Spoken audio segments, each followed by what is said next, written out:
Hello everyone, Kurt Olfer here, and welcome back to another episode from Holefitter Labs.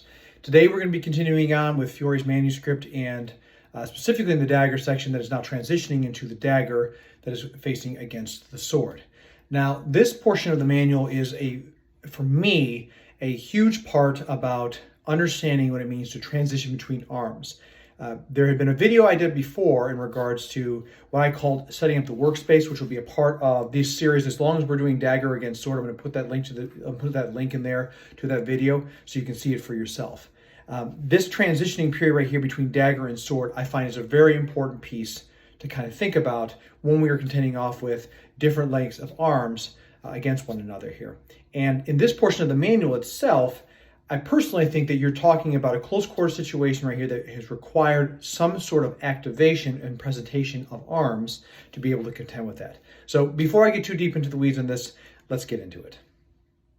So this week we're going to start talking down in regards to how we contend with a sword against, how do we contend against a sword when we have a dagger. Before we go too far into this, I'm going to talk about the first illustration, which is shown right here. And I think it's very important to notice right here that I want to describe what I think is happening here and what I also want to deter from what I don't think is actually happening here. The image of the guys with the sword, you see a guy that's like this and a guy that's like this, right? And you can see that here with this image. So he's here and then he's here in these types of positions. Do I think that that's the only way that you're holding a sword in this kind of situation? I don't think so at all. What I think this is actually talking about here is that in this position, this is a person here that might have gotten to a point where they popped up and they're coming back down with a strike here. They can also come with a shot right here, or from here I can come this way, or I can come up and strike. Why is this important? Is because ultimately, are these just two schleps that don't know what they're doing? I don't think so. What they are two people that have longer bladed items against them who's got nothing, barely anything, and they're contending against that. Anytime that you feel like you have like, oh, I got this person. I really have this person here. I got them. I don't got them.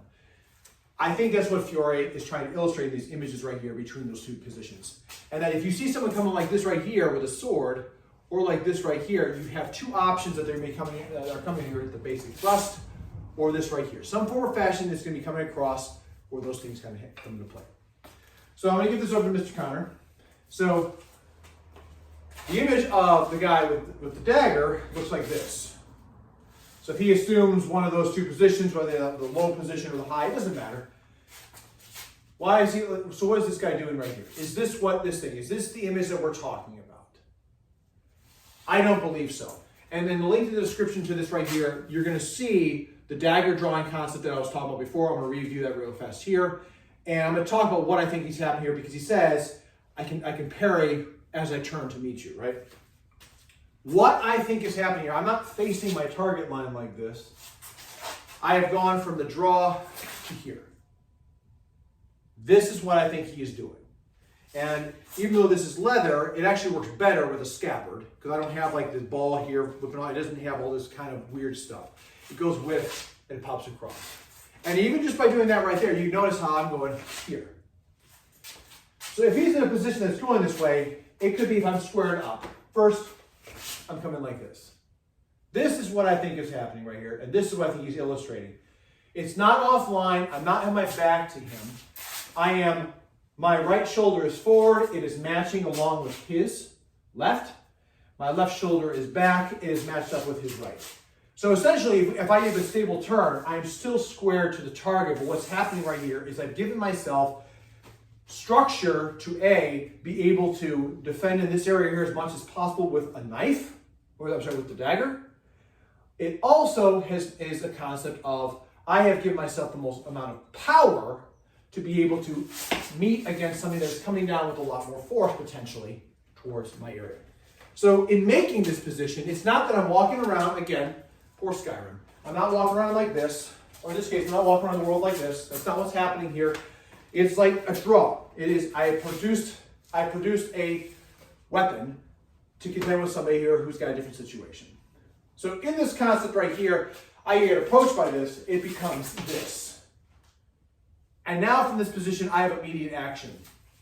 Now I want to be clear on this. I think This play, and we're going to talk about that a little bit later on. This is what we talk about setting up the workspace. Again, that links in the description here. If I'm like this, I have the sword that's handy, and I have the dagger that's handy. I have two avenues I am able to contend with somebody who is on this. Now, mind you, he's carrying an arming sword variant right now. But that does not mean that this is not limited, that it's just limited to an arming sword. It could be anything. It could be a long sword. It could be a Kriegsmesser. It doesn't matter. The point right here is that he's illustrating that we have somebody who's ready to sit there and he's trying to find his point of where to go with this. Also consider this right here. This swordsman may have been like, okay, easy prey. And then that person says, not today. Modern sparring takes that away. When you see something that is like, you want some of this? You might hit him, but he can get you right back. And you have a combat multiplier right there. So that's what I kind of think is also being seen within this image right here. Deeper lessons right here. And if Fiore is a maestro at arms, as studious as he is, which I believe he was, then he understands he's going to teach this to the people in which he's training. So keep that in mind. So the first thing that we're talking about, it goes into this first play, which deals with the thrust. And it shows the guy has two hands on the sword, and ultimately here, he's coming through and he's driving in, he's passed into a thrust at me, and it's coming to the body like this, right? That's a big factor. And actually, the reason why we switched here is because we have low clearance here, so we'll work with this. But for the thrust today, we can be on the normal side. I'm also putting the link in the description. Yes, these are sharp sims made by Black Fencer. I believe in them, and there's a link there. There's going to be a link to a video where he and I cut at each other with sharp swords and caught them with daggers, and this is really close to what the experience is like. So that's just our experience here. With this being the case here, the image shows he comes in with that two-handed thrust in, and the guy's like this. Now, at first glance, you can tell there's plays right here that goes into Abrazari and so on and so forth, right? Big thing about this that makes this work, and again, I have a two-sided dagger right here. Connor has put himself right here, so when he drives this in, it's aligned right here into stick into the quarter areas, as he's going to show later on with sword sections. But it could be a low line, it could be a throat, it could be an armpit. Remember, all the shots that the dagger showed earlier are on the table here for taking me out. So in this case right here, as he thrusts in, I'm using this right here to come across and then to move in. Personally, I don't think Fiore thinks about either side of this. It's not a matter, and the thing is right here, you can go either way. But why does he go to the person's outside? Why does the image not show, why does it not show this and then moving in? Well, one, probably because the idea here is if I'm reaching over to this spot, I don't have I don't have a cross guard that can stop this. So if he lifts up his sword, he's right into my arm. Two, in this case, I put all my direction this way across the blade, and that is it. From there, if he disengages, he now has access to his side on me. That's a big part about this first and foremost. It doesn't mean that that's not something that's viable. In fact, if you know your sword section, it is very, very possible where if I came across to come here and to pull into this, which is another sword position later on with a spada into a mani. Very, very possible. But why is he teaching with the dagger? It is my understanding and observation that he's teaching this right here because he's trying to put himself always behind the blade. Okay, so in this case, he comes in, I draw to make Dente di Cinghairo, and I'm coming out. Big thing that comes first right here is in that parry, as this blade comes, I am making sure I use the edge to drive in. And then I can work to this. Something that we observe here too is that if I come here across, this actually goes into their hand. That's a big factor that comes to this. So in, open, I can move right in here, and I can play on him as I need to see fit. Both those options right there are very important when it comes down to closing on this. So in this case right here, he's holding the sword in two hands. But if he's high in one hand, or has it like this right here, why might he be doing this? Psychology. He's like, okay, I'm really going to put this in on this person. I want to take them out. Okay. So he's got the sword in two hands on this right here. I'm sorry, in one hand. and it's backing down. But as he thrusts in with it, he grabs two hands on it to reinforce. That's a possibility. It could also be from up here. He's here, he grabs, he turns. You'll notice my angle is moving out to the outside. This is important for redirection right here. Just like with the dagger stuff, the difference right here is we're going onto deeper consideration. And I've grabbed his wrist right here, but if I grab his elbow, I have the spot, I can push and turn him around here, which allows me to deploy and anything else. You will also note that in this space, as I'm doing this, again, if you look at the image, shot comes in, I'm here. His voltage stabulate pushes him like this, right? So if I was on the other side, I push it over his leg. But by coming across into this, I've moved into the arc of his voltage stabulate, which means that if I do push him, he's going back, which puts me behind him. Those are some of the bigger lessons I think that are important to this, and it's not so much about make the image itself. Look at the structure, how do we affect the senyo, and make sure that the crossing we choose here is important. So with that being the case here, one last time here for posterity, dagger comes out, shoots in, I shoot across. I'm in a spot right here where I can move in, I can press in right here. I could have also stepped deep here with a more of a straddle type step to get to his arm, which gives me access to turn his body. If he's fighting with all of his body right here against me on this right here, that's fine. I can also work against here because my body is now going through this trajectory, whereas his body is turned off this way. It's body angle and alignment. And that's some of the bigger portions of this. It does not have to be super kinetic or super fast. Remember, these plays right here with dagger against sword, I imagine it's not just going to be like, ah, yes, I pull the dagger out and I win. Not at all. There's plenty of times here within training and sparring, I may have come like this right here. He comes with it, he goes into step, and I get stuck. That stuff has happened all the time. What is the message? If I just go straight across with this, is a possibility that this is not long enough to withstand the length of that. So instead, I step. This is the thing, and we talked about before about the senyo. If you know that it takes courage to step over. In this case, it takes courage to step over. So that's just an introductory portion when it comes down to this piece right here. It's a lot more that it has a lot more about rounding out the circular motions against this. We could go straight in. However, if we consider the advice that he states in Abrazari about consider your opponents, strengths, weaknesses, everything else, he's longer and taller and younger than me. I don't want to mess with that. Instead, I want that strength redirected, which is the whole point of that concept right here. So very simple, very down and dirty right here, very easy. The reality is when it comes down to this type of thing right here, understand that this shape, we're talking about a low thrust. We're talking about a thrust that comes low, which is what he's telling us to deal with right here from the lower quarter in that area.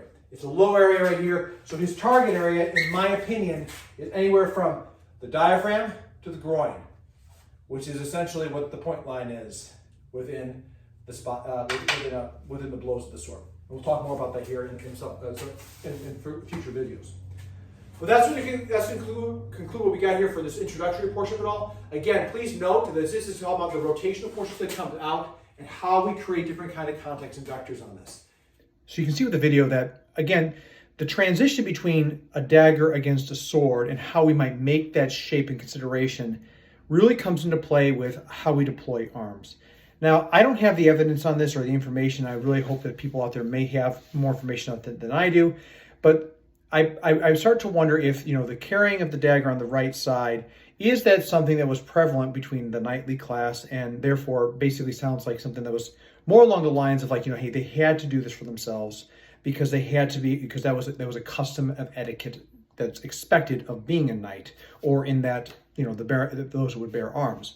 I don't know that. And the reason why I say this is because the theory that I have for drawing right now deals with having the dagger on the strong side of the body and having the sword on the weak side. And because of that deployment right there, it basically makes the shape of Dente di Cinghairo and also makes the shape of the sword in one-hand position earlier on with this that we can kind of look at. So all those kind of pieces right there are huge when it comes down to setting this thing up.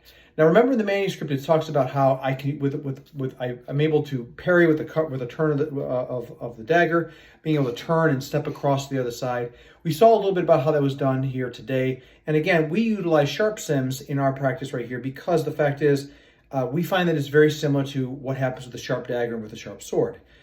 Again, I've talked about how there's a video here that we're linked in this episode showing the deployment of arms, of creating the workspace. But I'm also including there too the one where Connor and I were cutting at each other with, utilizing a sharp sword and a sharp dagger, so that people can see that there is a difference in this, and there's a huge factor that has happened that made the blades work the way that they do, which makes us think that there is something more to this than just metal on place.